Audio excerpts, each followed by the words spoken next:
অনেক সময় এমন হয়, হঠাৎ বিপদের সম্মুখীন হই আমরা, রেডি হয়ে বের হয়েছে অফিসে, হঠাৎ অ্যাক্সিডেন্টে পড়ে যাই, হঠাৎ পেটের ব্যথায় অজ্ঞান, এরকম হয় না? আপনাদের হয় না? বিষ্ণু ইসলাম বলেন, আকস্মিক দুর্ঘটনার বিপদ থেকে যদি কেউ বাঁচতে চায়, সকাল সন্ধ্যা যেন প্রত্যেকে এই দোয়াটা পড়ে। সকালে যদি 3 বার পড়ে, সন্ধ্যা পর্যন্ত হঠাৎ হঠাৎ বিপদ থেকে সে রক্ষা পাবে।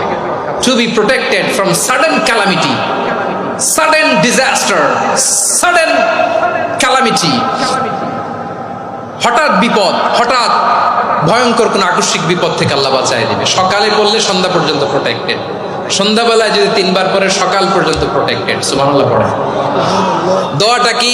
দোয়াটা হচ্ছে বিসমিল্লাহিল্লাযী লা ইয়াদুররু মা ইসমিহি শাইউন ফিল আরদি ওয়ালা ফিস সামাই ওয়া হুয়াস সামিউল আলিম। ছোট না? অনেক ছোট, মুখস্থ করবেন। বিসমিল্লাহিল্লাযী লা ইয়াদুররু মা ইসমিহি শাইউন ফিল আরদি ওয়ালা ফিস সামা।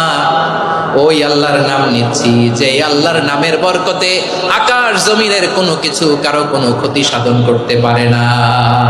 তিনি সর্বশ্রোতা, সর্বজ্ঞ। সুবহানাল্লাহ পড়েন। পড়বেন এই দোয়াটা, বিসমিল্লাহিল্লাযী লা ইয়াদুররু মা ইসমিহি শাইউন ফিল আরদি ওয়ালা ফিস সামাই ওয়া হুয়াস সামিউল আলিম। ফজরের পরে 3 বার, মাগরিবের পরে 3 বার যদি কেউ পড়ে, প্রোটেক্টেড, যে কোনো হঠাৎ বিপদ থেকে প্রোটেক্টেড।